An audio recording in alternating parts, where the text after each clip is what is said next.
Hello, welcome to this carrier update brought to you by Parfleet. I'm here with Thomas Watson. Thomas, good morning. So we have a map here. We have the map, we have the wall. It is indeed big, and we have quite a bit of big news today. Big things to watch out for are going to be trends. And so, over the course of the weekend, we're seeing tender rejections and tender volumes continue to fall precipitously. That is now the word of the day. Unlike Sesame Street, though, I'm going to teach you a little bit more. And so what we're looking at now are markets that are experiencing a downward trend in outbound tender rejections. If it's red, it's going down. If it's blue, it's going up. And unfortunately, for most of the country, we are in a situation of declining outbound tender rejections.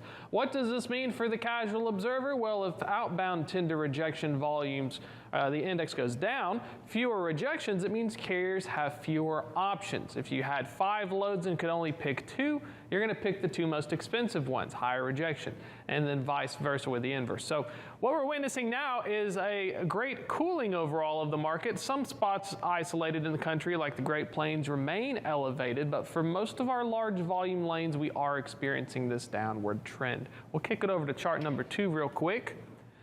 And so, looking at this, kind of setting the table with our first chart. With our second chart, we're going to continue diving in and examining a specific market in general. This one's Atlanta. And so we're looking at right now what's called a tree map to your left, a little directionally challenged this morning. And then on the right, we have outbound tender rejections and outbound tender volumes. If you've noticed, it has fallen. We turn around here all the way down to 10%, which is basically one of its lowest levels in over like 2 years, I think.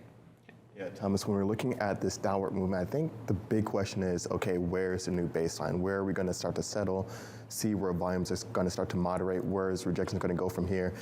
Looking at the articles from CEO founder of FreightWaves, Craig Fuller, definitely seems like there is a lot of potential pessimism building up in the expectations for the freight market moving over the next 6 to 12 months. I think that's completely spot on. We definitely talked about it. I talked about some of it in SiriusXM last week as well. The biggest challenge is that intelligence, business intelligence is the most important thing. Like you can see here that every outbound area over the past week has gone down by 15 to 20% in terms of tender rejection levels. And so we're coming into a situation, like you said, where a major CEO for high-end furniture basically dropped the mic on stage, might have lost $1 billion in valuation, but at the same time, he actually had a very accurate point, which is with the Ukraine invasion, consumer demand has fallen, and we're seeing the transition to services, as well as record numbers of carriers entering the market, a glut of capacity. Our third chart, we're going to keep moving around,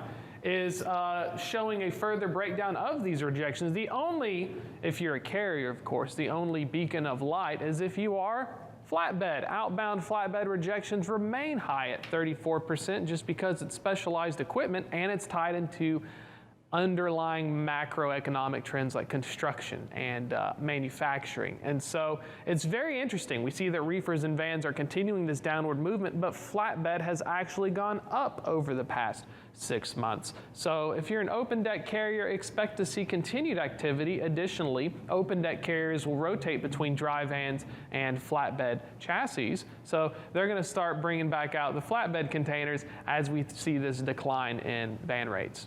Yeah, and I think that's a great point, looking at what really drives some of these trailer types, talking about construction, manufacturing, really feeding into some of those flatbeds. But the other big thing is that it makes up such a small percentage of the market overall. So when we're looking at that, it's a beacon of hope, a little bit of ray of light, but such a small ray indeed.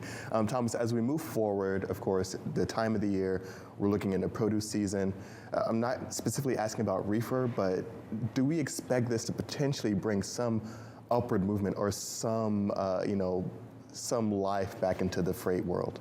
Hope is definitely the word. Hope is, we hope it does, but so far the data has not. The issue is because the volume levels are so high from what prior to COVID we were historically useful that it's hard to find that kind of baseline, like you said, is we're seeing these outbound tender rejections decline, but we don't know if 10% becomes the new 5%.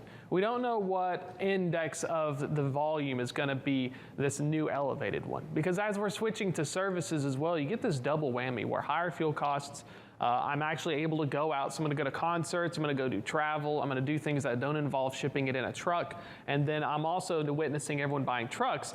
There are a lot of ifs. All we know for sure is that the number is going down, so make sure to plan accordingly.